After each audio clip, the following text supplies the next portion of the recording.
Sveiki, mėlėjai. Sveiki.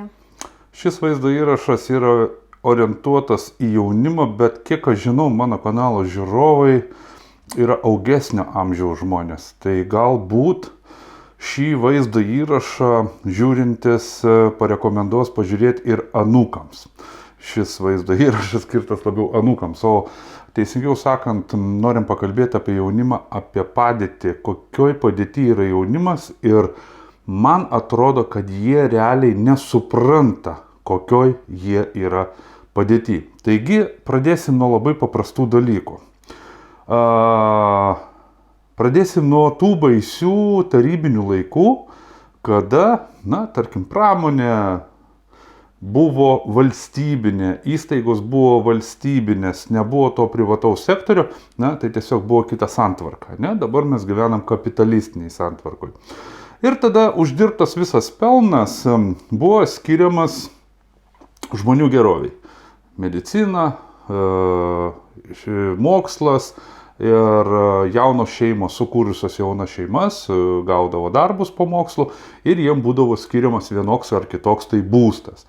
Šiandien dienai būtent aš pastebiu tą problemą, kada jaunimas yra įvaromas į skolas, jie sėdi bankų skolose ir jie nesupranta, kad gali būti kitaip. Jiem atrodo, kad tai yra normalu ir kitaip ir negali būti. Tai yra tas pats, kaip iš ryto atsikelti ir valgyti pusryčius, jiem atrodo. Bet kapitalistiniam tam pasaulyje, ypač gimusiam jau po 90 metų, jie nesuvokia, kad gali būti kitaip. Egle, tu esi jaunesnė už mane, ne? Pasakyk, kaip paprastai sudėliokim, kaip jaunam žmogui, baigusiam mokslus, kaip jis pradeda gyventi, kaip jis gyvena, kaip tau atrodo? Baigė vidurinę mokyklą, toliau pabandyk padėlioti. Jam tada yra ne vienas pasirinkimas, tai arba jisai gali studijuoti, eiti, arba jisai gali išvykti į užsienį dirbti, užsidirbti bent jau tą pradinį kažkokį kapitalą. Ir tada su to kažką daryti, bent jau minimaliai būstą, kažkokį susikurti erdvę, kur jis galėtų gyventi, nes dabar, sakykime, baigę mokslus žmonės, jie turi kelis pasirinkimus, arba nuomotis būstą, elementariai žmogui reikia kažkur tai gyventi. Tai čia yra toks būtinas dalykas, ta prasme, ir jaunas žmogus turi pasirinkimą arba nuomotis tą būstą ir kiekvieną mėnesį už jį mokėti ir neduok dieve kažkas atsitiktų, jis būtų tiesiog išmestas iš to būsto ir liktų vos ne bomžas. Ta prasme, jeigu jis netektų pajamų, jis turi dirbti. Visų pirma, jis turi turėti pajamas, kad susimokėti nuomą už būstą. Jis turi turėti pajamas, kad išlaikyti save, galų galiausiai patenkinti savo kažkokius būtiniausius poreikius.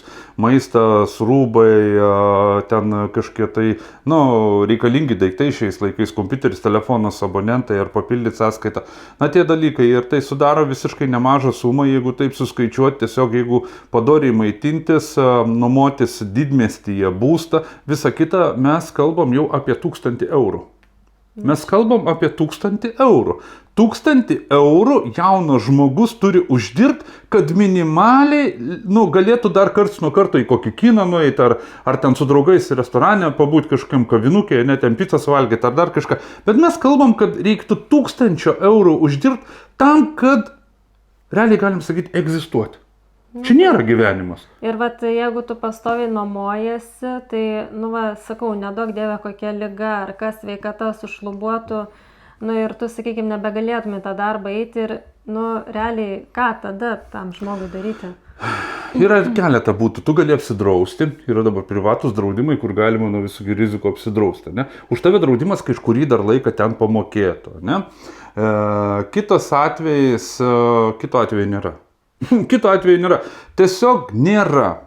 Aš dar noriu paminėti, kad pasisekė, apie tos, kuriem pasisekė ir nesupranta. Tai yra jaunimui, kuriem pasisekė, kurie turi savo tėvelius, močiutės. Kurie perdoda būstą. Tiesiog palieka.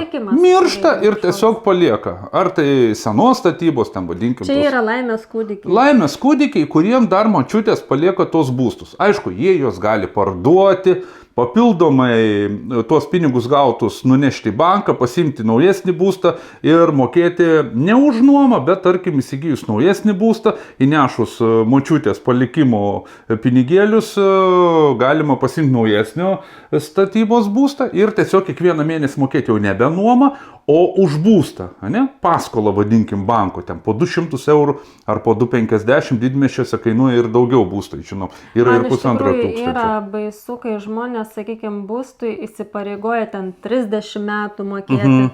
Nu tai tiesiog į ateitį to save apkrauni tokią naštą, kad ir toks spaudimas, nu ne kiekvienas, ta prasme, atlaiko tą įtampą, kad o Dieve, jeigu mane čia išmes iš darbo, kas bus, kaip aš tada išgyvensiu, kaip reiks sumokėti, nu... Žmogus 30 metų gyvena įtampai. Baimėje. Jis gyvena baimėje, kad ir jis darys viską, kad jo neišmestų iš darbo. Jis tiesiog, aš įsivaizduoju, tiesiog... Jis tampa įkaitu. Taip, įkaitu. Jis tampa įkaitu, nes ant jo turimas kompromatas, o kompromatas yra banko paskola. Nes jeigu tu nedarysi tai, tu išmesi ir tu darbe būni lankstesnis ir kartais darai tai, ko tau nereikia daryti, kas tau neprivaloma daryti ir taip toliau.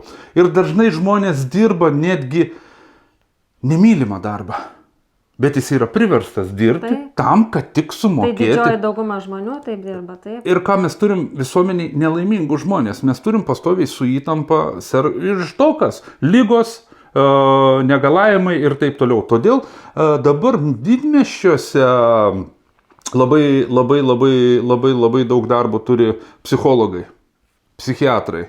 Nes būtent, kai pasišneku, aš matau bendravimą tose grupėse ir Facebooko grupėse yra psichologijos tos grupės, aš matau žmonių pagrindinės problemos. Nerimas, garantijos nebuvimas.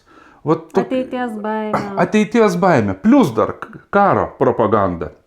Visi tie gamyklų naujų visokių statymai, ginkluočių, plus visokie... Gąsdinimai per televiziją. Absoliutiškai, kariniai poligonai visokie. Ir yra ta baimė.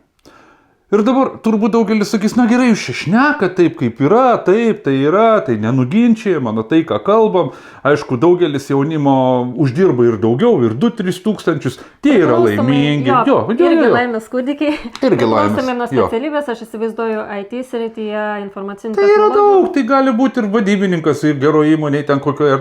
Na, esmė tai, kad yra ir gerai uždirbančių, ir laimingų, ir sakytų, ką jūs čia klėdit? Aš gerai uždirbu, man tas video neįdomus, neaktualus, bet aš kalbu apie daugumą, apie tiesiog baigusius mokslus, apie paprastą jaunimą, kuris kenčia. Ir daugelis turbūt užduoda klausimą, o tai kaip turėtų būti, o tai ką tu čia dabar, o tai ką tu čia nori, į tarybinius laikus grįžti, į savo Rusiją, varykis į savo Rusiją. Ne, aš kalbu apie tai, kad mūsų valstybė, turėdama savo pramonę, jį tiesiog pardavė. Pardavė pramonę, kuri galėjo nešti pelną valstybei ir iš tų uždirbtų pinigų valstybė galėtų sukurti kažkokį modelį jaunom šeimom padėti, kad jos visų pirma nepaliktų Lietuvos, neišvažiuotų į užsienį. Nes jeigu Lietuvoje jaunimas yra išmokslinamas ir po to padaromas iš jo specialistas ir jis gatavas kaip specialistas išvažiuoja dirbti užsienį, uždarbiauti pinigus Anglijoje, Vokietijoje ar kitose šalyse. Tai yra nesąžininga visų pirma, nes Lietuvoje užaugintas, išmokslintas jaunimas turėtų dirbti Lietuvoje ir turėtų ateitį regzti ir planuoti Lietuvoje. Tai turėtų būti visų pirma modelis jaunimo pagalbai.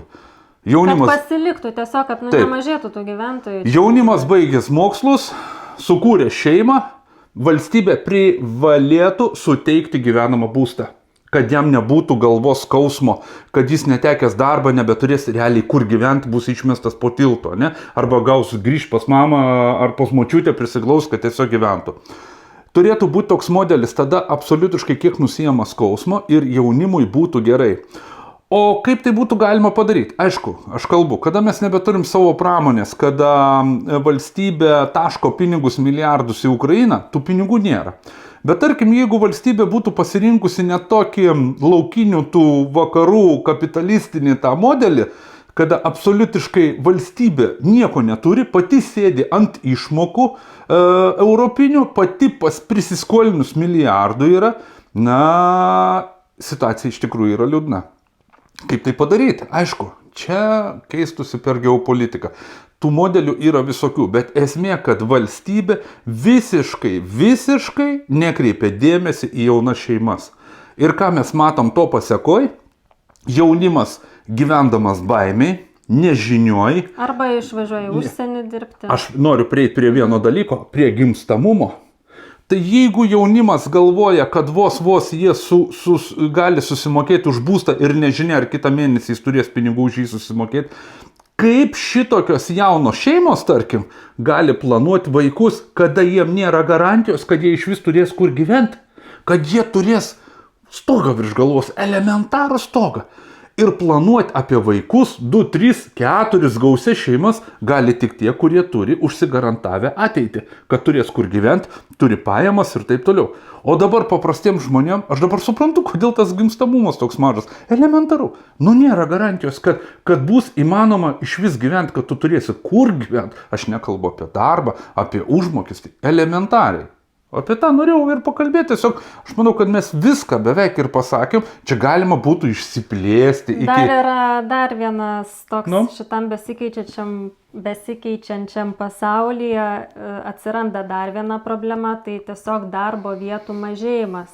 Ir dabar irgi neseniai žiūrėjom vieną filmą ir aš manau, kad tas filmas tikrai bus labai aktualus netolimoje ateityje.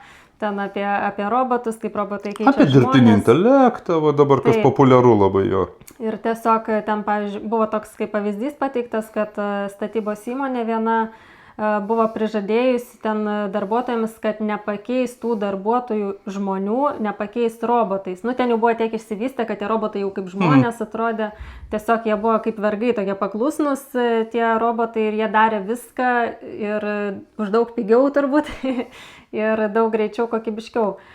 Tai tiesiog tada atleido visus to žmonės statybos įmonę ir vieną ten pasiliko žmogų ir įdarbino tiesiog robotus. Ir aš manau, kad mes link to einam. Ir tie žmonės, kurie buvo atleisti, nusugėrė, nusižudė ir baigė beprotnamuose. Mes šiandien matom tą dirbtinio intelekto labai skatinimą, mes matom tą robotizaciją, automatizaciją ir daugelis džiaugiasi, galvoja, kad tai yra ateitis, kad tai yra gerai. Ne, tai tiesiog yra žmonijos atsikratymas, tai tiesiog paprastos darbo jėgos galbūt ir reiks, bet šiaip apskritai, užeikit į parduotuvės. Kiek kasų kasininkų besėdė? 1, 2.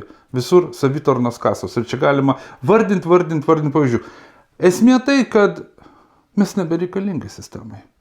Jeigu mes palaikysim ir džiaugsimės tą sistemą, mes nesuprantam vieną dalyką, kad mes tiesiog joj būsim nebereikalingi. Mes jau esam nebereikalingi, mūsų yra per daug.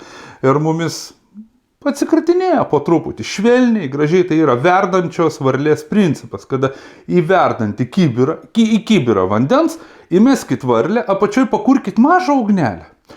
Ir po truputį jinai kais, tas vanduo kais ir kol galiausiai užvirs ir jame išvirs šitam vandenį varlė. Varlė to nesupras. Jeigu jinai iškart būtų, jinai šoktų lauk. Tai va šitoj vietoj tai yra verdančios varlės tas principas dabar paleistas. Ir aš ateitį matau labai kraupę, labai liūdną. Ir jeigu dar užduočiau tokį klausimą, o ką mūsų jaunimas paliks savo kartom? Atsakymas yra labai liūdnas. Paskolas. Neišmokėtas paskolas, kurios atiteks jų vaikam. Tai Amerikoje jau yra kaip ir norma. Mirus tėvam, paskolas atitenka vaikam. Ir vaikai nežino, ką daryti su tais turtais, ten išparduodami. Jiem ir patiems reikia paskolas pasiimti būstui. Taip, jie turi paskolas, jiems dar atitenka tėvų paskolas.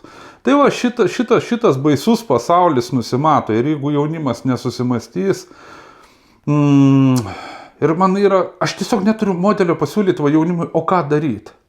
Ką daryti?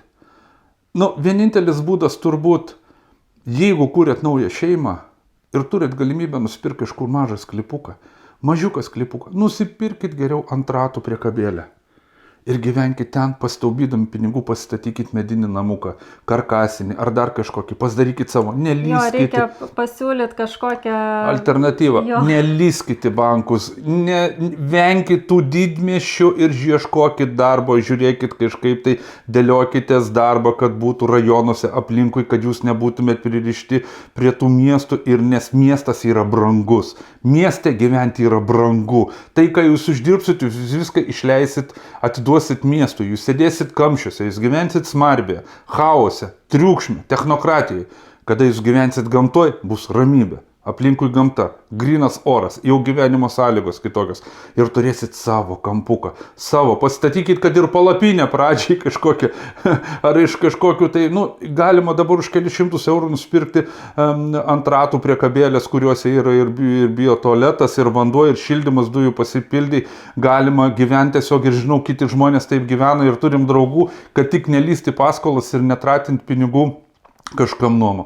Tai pasiūlymas toks, tik į sodybas, bėkit į sodybas ir jūs... Aš šitoje vietoje, kiti žmonės, jie iš vis neturi jokio to pradinio kapitalo, netgi sodybai nusipirkti, tai galbūt netgi šitoje vietoje, kad ir kaip žiauriai beskambėtų, bet gal netgi ir į tą užsienį verta keliem metam išvykti, bet su intencija sugrįžti paskui. Nereikia metam, užtenka pusmetį, jeigu ten uždirbi 3 tūkstančius eurų į mėnesį, tu padirbęs pusmetį, tu grįžęs, tu apleistą sodybą nusipirki drąsiai. Tu gali nusipirkti be namo, tiesiog sodybvietė, kurioje bus elektros įvadas, tu pasijungi elektrą, jau sodini savo morką, jau savo obelį pasodinai, krūmą, jau tau užaugo kažkas, jau tu sveiko maisto, tu gauni vitaminų, tau nereikia eiti į maistą pirkti to šlamštmaisčio į parduotuvę. Jau tu kažką užaugini, jau jeigu ten grybai šalia pasirenki grybų, jau kažkas, agurkuką, pomidoriuką, bent ką ten, nereikia nei didelios priežiūros, galima pasodinti ir kas duoda kažkokių vaisių ar daržovių, slyvą, ten dar kažkas yra, kas greit auga ir galima pasidaryti. O jeigu dar sodyba su vaismedžiais pasigenit ir viskas, ir jūs gyvenat. Aš vienintelį, ką galiu pasiūlyti jaunimui ateinančią, bet čia, o tie, kurie lysit į miestą, į paskolas, dar reiks daug pinigėlių ir psichologam, ir psichiatram greičiausiai. Tai tokį vaizdo įrašą norėjom padaryti su eglutė. Gal labai liūdnas, bet mes tiesiog dalinamės tom temom, tais pamastymais, kuriais mes tarpusavį prieš tai apkalbam, mes labai daug temų su Vaidu apkalbam. Ir tiesiog norėjom ištransliuoti, pasidalinti ir su jumis, gal ir jums kils kokių minčių, parašykit komentaruose, gal matot kažkokią išeitį. Gal jūs turit geresnį savo pavyzdį, kaip jūs išėjot iš viso šito, iš tų paskolų, gal parašykit, labai būtų malonu, iš tikrųjų. Savo sprendimo būdus kažkokius gal atradot šitoj sistemoje baisioj. Tai šiam kartui tiek, mielieji. Ačiū, kad esate, ačiū, kad žiūrit, ačiū, kad dalinatės, ačiū, kad prenumeruojat mūsų naują kanalą, ačiū, kad palaikot mūsų veiklą. Jeigu norit palaikyti, apačioje yra visi įmanomi būdai, kaip tai padaryti. O šiam kartui mes su eglute sakom ate ir iki kitų kartų. Iki.